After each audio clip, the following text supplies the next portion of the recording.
Welcome back to I'm Spiritual But. Thank you for joining us here again today on the show where we talk about inclusive spirituality and whether you're religious or not religious, finding your own connection to the divine or higher self, consciousness, and learning to really thrive in the spiritual element of who you are. We've talked for so many years in general in our community and especially during COVID about emotional wellness. And we wanted to really talk more about spiritual wellness, and especially in a global conversation that ties us all together, what we have in common instead of specifically focusing on what drives us apart. So thank you for joining us today. Please do like and subscribe, and that's what helps us keep this content coming to you. Hello, Roger. Hey, Ann, how are you? I am so great this morning. I am great. How are you? I'm grateful. Yes, me too. And one thing I'm grateful for, Ann, is I've been looking at the spectrum of guests we've had on the show so far and the variety of their insights and the different points of light they illuminate for all of us has been so fascinating for me. I love the idea that we're having these conversations and sharing these for the purpose of inspiring and empowering our viewers. But of course, when we do things for others, we are the ones who get to benefit. So I just feel like I personally am growing and stretching and exploring ideas that I hadn't been exposed to before, thanks to some of our guests. And I'm grateful for this show. Oh, that's amazing. And we really have been so fortunate to have amazing people on here and who have really given a lot to put themselves out there, share what's working for them, share their own life journeys. So a lot of it's very personal sometimes and, kind of puts us in a vulnerable place, but is a real gift for you and I and all the listeners and viewers to understand that we're not alone and that, whenever we are connected to our own spiritual self, we're connecting to all of those who want to be connected in a positive and space of hope and peace and growth, which is just to me really exciting. So, and on that note, I noticed the parallel between these conversations and some of the writing courses I teach. I tell my aspiring writers that people want the journey. People want to read about the journey, and part of the journey is the struggle.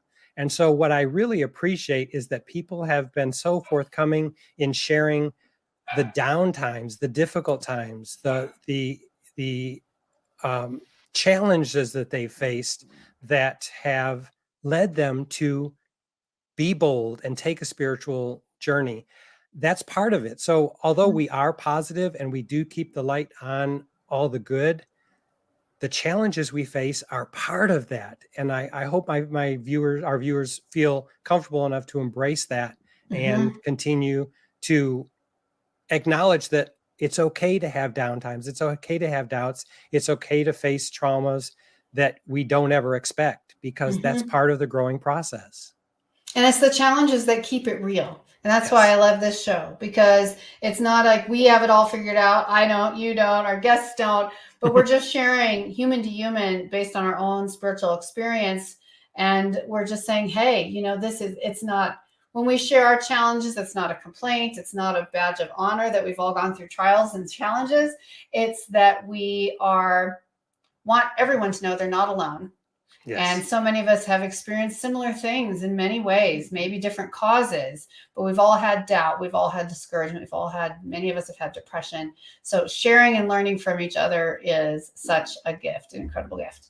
All right. Well, I am super excited to invite our guest, or to introduce rather to you, our guest today, a dear friend and professional compatriot of mine, Kevin McDonald, who is famous for being the voice of Seattle AM 1150, Positive Talk Radio. If you can't think of a better show to listen to, if you're tuning into the news, than Positive Talk Radio, I don't know what there is. Kevin was born and raised in Seattle, Washington. He's a jovial, fun-loving guy, and he has experienced life, let me tell you, in a big way. From being a star athlete to an actor, recognize that, voice actor, recognize that, restaurateur, haven't done that yet, Kevin, transit operator, audio producer, talk show host, creative consultant, motivational leader, and current podcast creator. His radio show, Positive Talk Radio, is designed to uplift your spirit by featuring positive motivational guests and creating something that everyone can watch and listen to. And his mission is to declare our freedom from hate, division, and fear, which is beautiful. And I'm so excited to welcome him here to I'm Spiritual But. Hello, Kevin. Hello, guys. Nice to see you both. Thank you for having me on. Nice to see you, and so happy to have you here. It's a real treat for me. Let me get my microphone back where it's supposed to be. And since I'm in the presence of the tech guru here, I'm so happy to have you here. And, we didn't have to do a tech check or anything with you, Kevin, because you've got it figured out. You're doing this every day. Sometimes 2 or 3 times a day. Today I've got 3. Wow, 3 shows today. Amazing. And they're so wonderful. And I've been on Kevin's shows before and always thoroughly enjoy it. We always have a wonderful time. And when we started this show, I was like, oh, Kevin's on my short list. I definitely would like him to come and join us here on I'm Spiritual But. So Kevin, just to get kickstart us off here, give us maybe a short summary of your own spiritual journey that's really interesting to most of our viewers. On Thanksgiving 2002, I was with my family and we were having, obviously sitting around having Thanksgiving dinner. And somehow we started talking about, now they're evangelical Christian, and I grew up Lutheran and spent, I was like 10 years perfect attendance in Sunday school. I went to a parochial school, and so I went to church, 2 or 3 times a week and all that. So we started talking about life and life after death and what happens when we die and stuff. And somehow it just didn't resonate with me. It was like, okay, so what do we do when we cross over, and why are we here? What is our purpose in life? And nobody could come up with a satisfactory answer for me. So my wife and I left and we went to a friend's house after that. And it was on my mind because it was like, gosh, why am I here? What am I here to do? I've been a restaurant manager. I've been a national sales manager. I've done all these things. I've got the house. I've got the picket fence. I got the dog. I got the kids. I got the wife, but it's not enough. I didn't feel like it was what I wanted. So we were talking with these 2 friends and they looked at each other and said, we're having the same conversation. And I said, oh, so at that point in time, I had no idea about meditation or spirituality or any of the thought leaders that were out there. But I thought, I need to start investigate this stuff. And so the 4 of us got together and we started to investigate things like spirituality and stuff. And this friend of mine said, okay, this is what I want you to do. And I highly recommend everybody do this. He said, go to a metaphysical bookstore, okay, and walk up and down the aisle.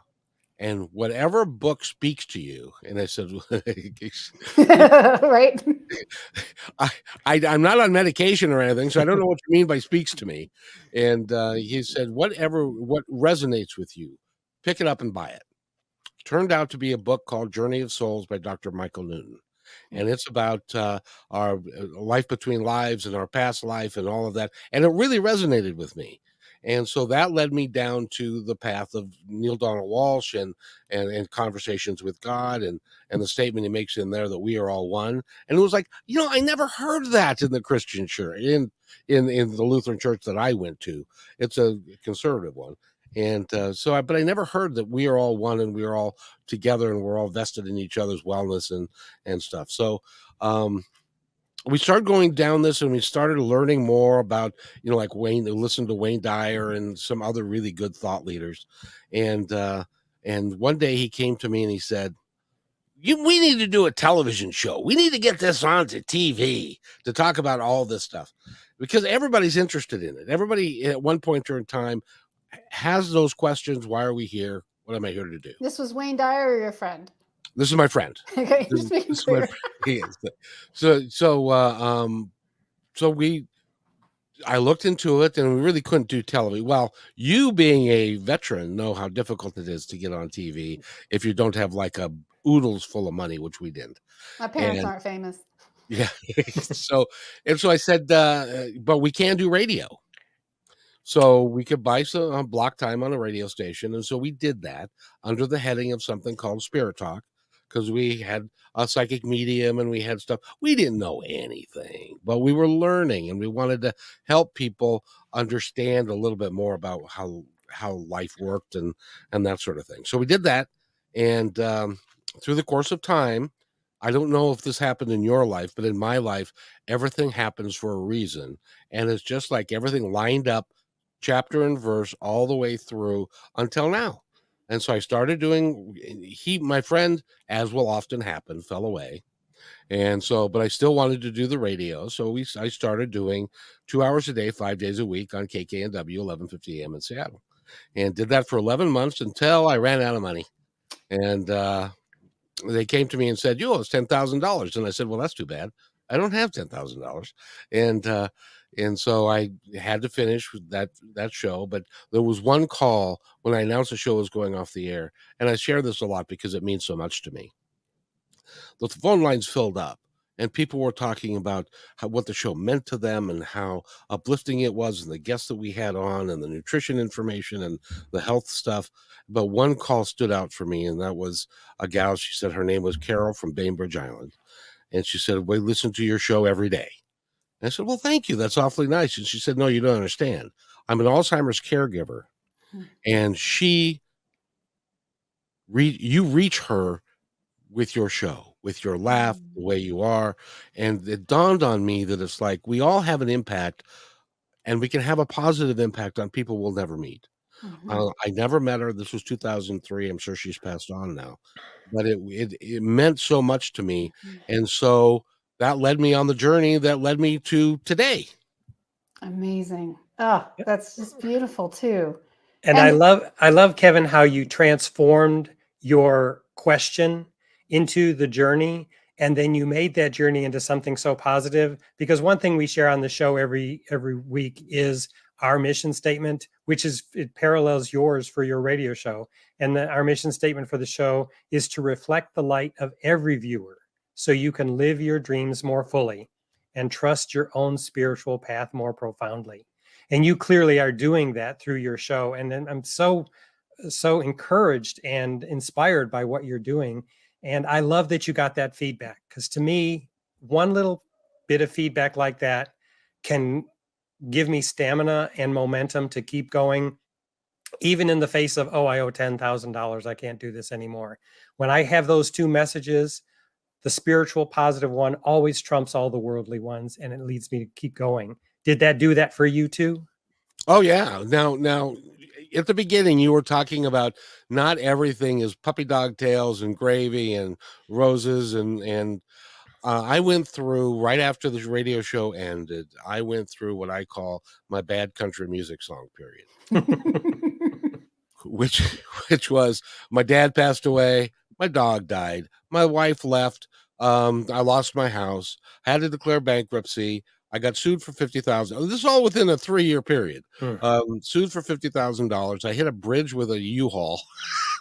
A little embarrassed about that, but so it wasn't, and all my friends left because I had changed. I was no longer the one that was the district sales manager. I now was a talk show host of a positive, spiritually minded show. And so all that happened, but that's okay. It was just an experience, and I got through it. And then my good friend that I started the radio show in 2003, her partner was a supervisor at King County Metro, the bus company in Seattle. And she helped me get a job with King County Metro. And so I drove a bus for 12 years. And then technology caught up, and now here we are. But it was all, in my mind, predetermined by what I like to call my team. I've got a group of folks on the other side, and Ann and I have talked about this before. Then they help me navigate the issues of life so that I can continue on the path that is in my humble opinion, my destiny.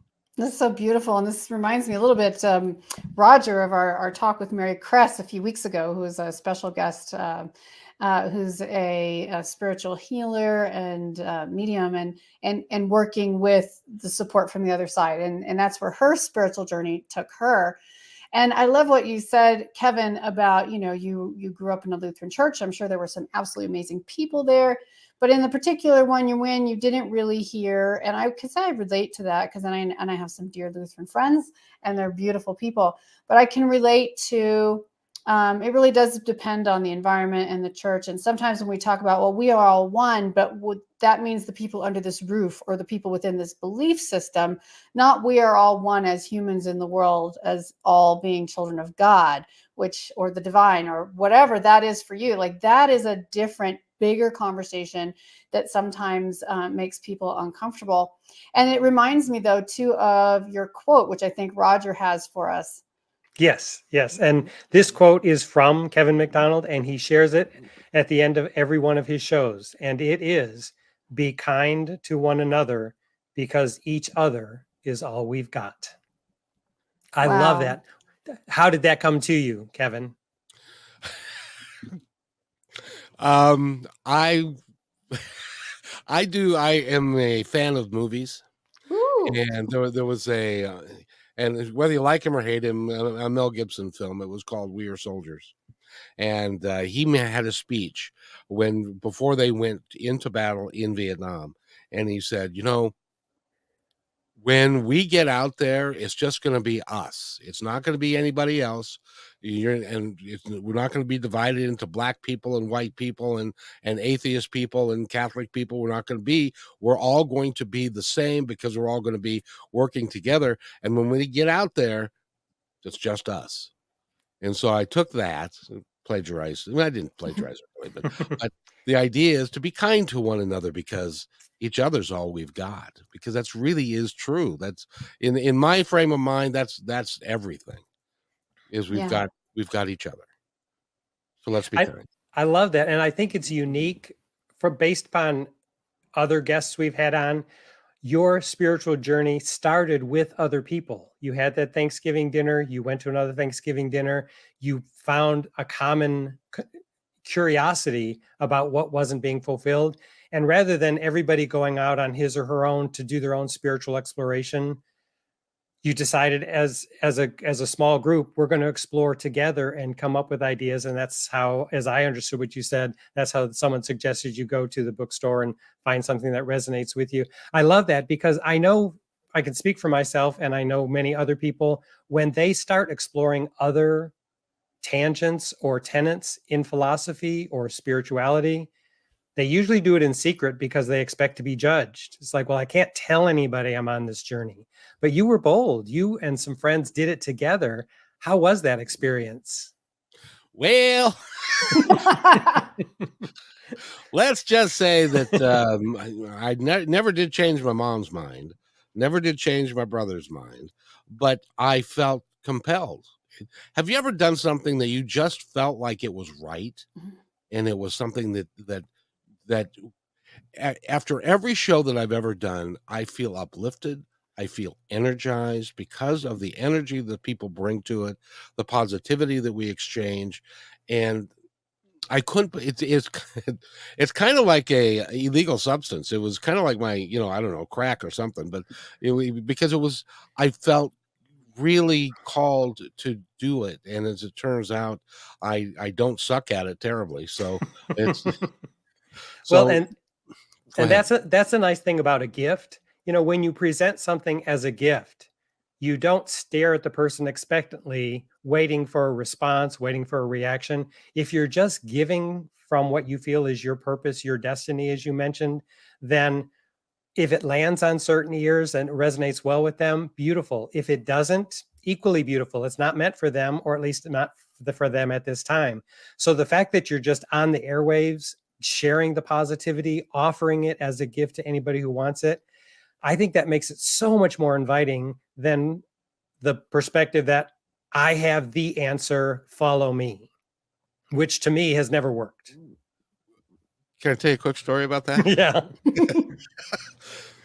When I first started going down this road, going down this path, this journey, I was taken with a lot of new thought leaders, people who wanted people to follow them, wanted to be the leader, wanted to stand up in front of the room and have people kind of bow to them and stuff. What I discovered was there ain't no such critter. Sorry for my English, but there isn't such a thing, because we are all equal and we are all one, and we need to fulfill our own mission in life, whatever that is, and to do it in a positive, happy way, and not to the the year of the guru is dead, as far as I'm concerned. It's each of us, and all of us have the ability to do anything we choose to do. That's so true. And I love what you're saying, because what that says to me personally is you don't have to have a religious leader to have a spiritual experience. If you do, you can also have a strong spiritual experience. And I would hope that within that context, you constantly are learning and growing. But for anyone who's been in an experience where there was disillusionment when they were in, an organization or following a particular religious leader that deviated from them, even in our last show, and our guest was talking about a spiritual leader who back in the day was pro-apartheid, and it just was so hard for someone to comprehend, like, how can you be that way? So when you're disillusioned, I think the answer is to always just keep growing. It's not being stagnant is not what we were ever designed to do. We are physically different today than we were yesterday. We are emotionally different. Our bodies regenerate every cell, like every 7 years. We're never the same from moment to moment, because in every moment we've experienced the previous moment, which has changed us and made us something new.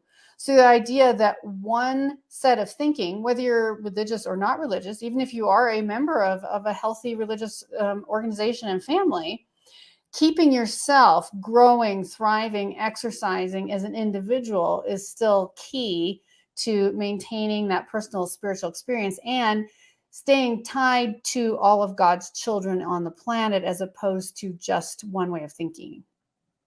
Oh, I couldn't agree more. That's why when I read in Conversations with God that Neil Donald Walsh, and I've interviewed him several times. I've been fortunate enough in my career, because it started way back in 2003, that I've got to talk to John Edward, the psychic medium, Neil Donald Walsh, Gary Zukav, John Holland, the psychic, even Greg Braden, the guy who does quantum physics. And so I've got to talk to a lot of people, and everybody comes up with this. It is amazing. When the first time you and I talked, Ann, Mm-hmm. we had the same philosophy, and we had never met. We did not read the same books. We didn't. It is inherent in us that we all want to be together. We want to be that we are all one, that we are all a family. And people deep down know that. They may be frightened by it, but that's another conversation. So in that line of things, so now we'll take this up a notch. So when you were talking earlier about, so we are one, and you were talking about your team on the other side. And I know you and I have also had conversations about NDEs. If people don't know what that is, that's near-death experiences. What does the other side, how is that meaningful for you in your everyday life? Well, a couple things. First of all, 2 years ago, my brother passed away with stage 4 lung cancer. Last year, my mom just died suddenly. She was 90. But I don't feel grief for them. I know where they are.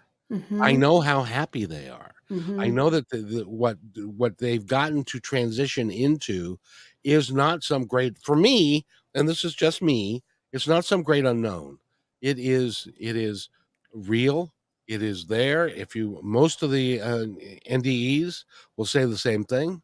They get to the other side, and all there is love. And they appreciate the fact that all there is love, and they don't have to. They're not being judged harshly by what they did or whatever. Not to say that you shouldn't always try to do the best you can, but and so for me, it's for me, it's not a theory. It's not a, well, nice to believe that. For me, it's an absolute fact. We go to the other side and we are welcomed home. That's what I call home.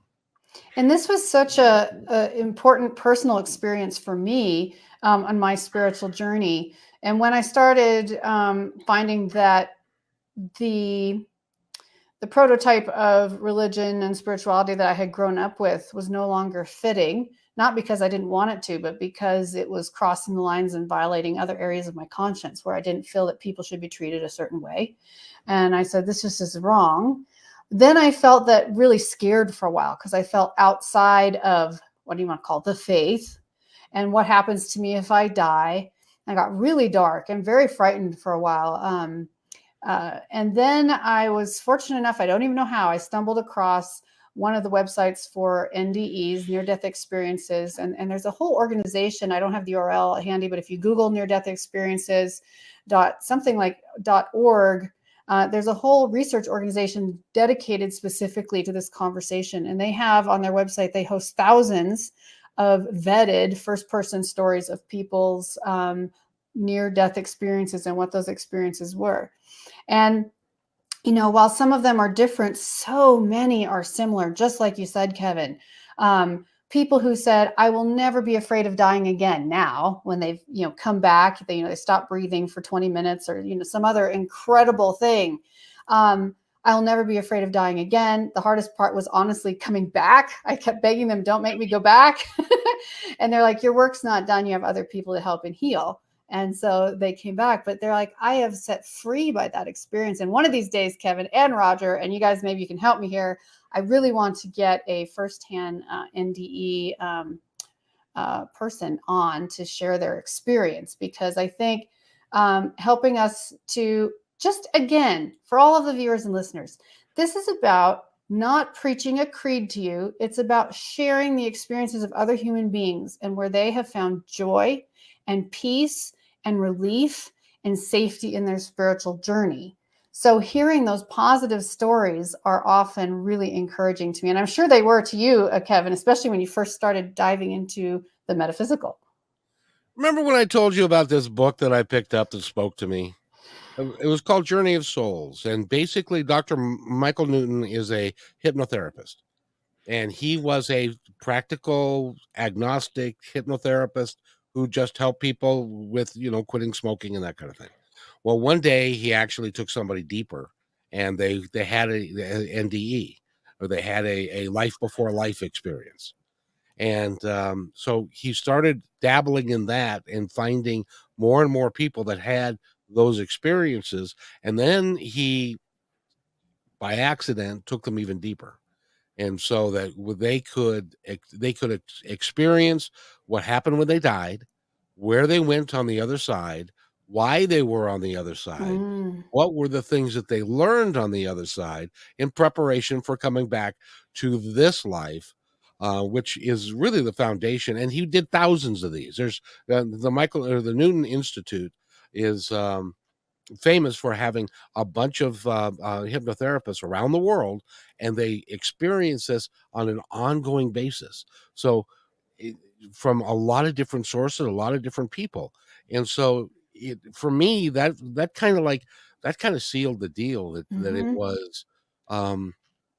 was important, and that we needed that, by the way, every NDE that I've looked at, or most of them, you're right, there are a few, but for most of them, they all have the same components as he wrote about people doing past life regression.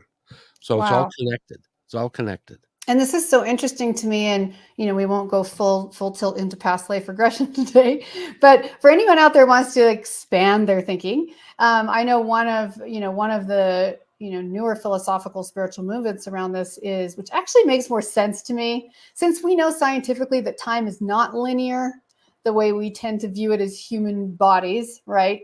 But it's more about parallel lives.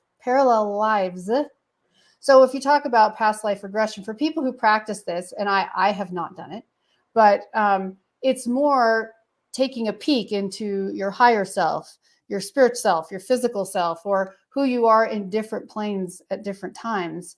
It doesn't from any way detract of who you are or who you've been, quote unquote, or who you will be, but it's just exploring yourself more deeply. And people who do that often come away with much more of a grounded sense of who they are and a clearer statement of their own purpose, which is kind of where we had the title of this show, which is I'm spiritual, but why am I here? So what is your sort of fundamental, what was your takeaway other than just, we are all one?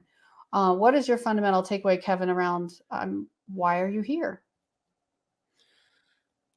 First of all, everybody has that question at one point or another in their life. They can be 20 something, they can be 80 something, but someplace in that time frame, they're going to say, "Why am I really here? Is this all there is?" And how can I make my life count for something? And for me, it was learning about these things, and then I had a conversation, and I highly suggest. And by the way, I'm not crazy; I don't take medication, but I highly Nothing suggest. against the medication, but No, no, but I just want people to know that I'm relatively you're normal. sober today. I'm sober, and but I had a conversation with people on the other side, and I said, "All right, guys, you want me to do this? You're taking me down this road. You're going to have to help me, and you're going to have to inform me about all of these things, and you're going to have to clear the road so that I can do what you want me to do. Mm-hmm. You tell me what you want me to do, and I'll do it." And that's how I ended up doing this, all the way to this conversation that we're having today, which I believe was preordained, by the way. I love that, Kevin. And it winds us back to the question that I wanted to ask you earlier, because when you mentioned that you get messages from the other side, that you get guidance from the other side, I know from my own personal experience, each guide that I hear from the other side presents him or herself in a completely different way. I have to figure out how they're communicating to me to understand them. What is your experience? How do your guides, how did they answer your question? How did you get, was it a feeling? Was it a voice? Was it a sensation? Was it a vision? Was it a dream? How did you get the message and the feedback you were asking for from the other side? I get signs. For instance, have you ever looked at the hands of the clock, and for whatever reason, at any given time, it says 1111 or 4 ones, and it's like, because who I am, I've got like 4 clocks in my house. All of them say different times. So I can be in my computer and it'll say 1111. I can walk in the other room to where my range is, and 4 minutes later, and it'll say 1111. And oftentimes it's after a question. I also get it through music, through the lyrics of a song. One time, a lady came up and asked me for money. I didn't have. All I had was a $20 bill. So I said, "Oh, well, here you go." And she was so thankful. She said, "Now we can get cheese for our grilled cheese sandwiches." And so I get in my car, turn on the car, and playing on the radio was a song called "Give a Little Bit." I forget the name of the band, but it was "Give a Little Bit." For me, that was a sign that was, I had done something the way that they wanted me to do it. Yeah. So how, for those people who are viewing now and don't really have much experience with this, how do you distinguish between what feels like a sign to you and what could just be coincidence? Well, first of all, there are no coincidences. Okay. There are none of those. But more so, it's along the lines of, it makes you feel good, because you just said it right there. If it makes you feel good, if it makes you feel positive, if it makes you feel like this is something, regardless of what you're thinking about, if you're thinking that this is something, I'm getting on my soapbox. If you're thinking about something that this is really something that you want to do, or that you could be doing for yourself or those around you, it makes you feel good. Makes you feel powerful. And so that's how I know that it's, because the other side, the other guy who's on the other shoulders, "Oh, you can't do that. You need to make money, and you when you retire, maybe you can do," that guy I have effectively turned down, so that because I've had enough evidence now in my life that I can prove it, at least to myself. Don't have to prove it to anybody else. It doesn't matter. But to So me, I can prove it. do you have specific practices that you engage in regularly to keep you tuned in? Well, I believe it or not, doing the radio show, as often as I do the radio show, that this is uplifting to me. It makes me, talking with people like you, who are so gifted in your own right, that it just uplifts me, and it makes me feel like I'm contributing, and it makes me feel good. And so I occasionally I meditate. I'm not nearly as good as I should be at a lot of those things because I'm busy, but at the same time, I feel like my connection to the divine is really is rock solid. And And I this can't is even go beautiful. ahead. Yeah, sorry, because I love what you just said though. Like, like I don't always meditate, I always don't, necessarily in the way that people think. But this is again, this is part of what makes this show that we're on right now today special, I think, which is finding what works. Not one size fits all, not one diet fits all, right? It's we're each unique and individual.